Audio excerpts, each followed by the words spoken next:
This tiny group of cells only shows up in really thin parts of the brain, which is why we think it's gone unnoticed for so long. An exciting new discovery by researchers at UBC's Department of Cellular and Physiological Sciences. Unless you know to look for these cells, you miss them.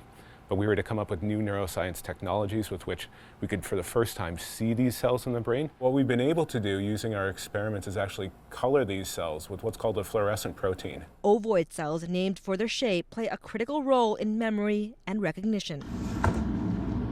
Mark Sombrowski and his research team have been studying brain activity in mice for the last 5 years. When a mouse sees an object for the first time, these cells turn on and stay on for a long period of time.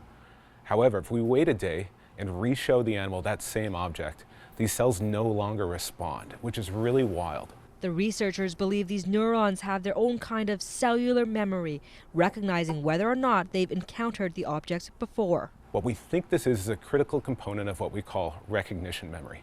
Our ability to look around the world and identify things that are known to us or unknown and make really quick decisions. Sombrowski says the cells can become too active or not active enough and believes the findings could lead to new treatments for brain diseases like epilepsy and Alzheimer's. We think by studying these cells, we're able to understand what recognition memory looks like in a healthy, intact setting.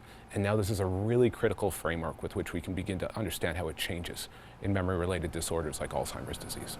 A major breakthrough that could open the door to the discovery of more types of brain cells. I think this is going to be really exciting for the field of neuroscience of learning and memory. It's only when you know exactly where to look in the brain that you're able to find these cells. Christa Dao, Global News.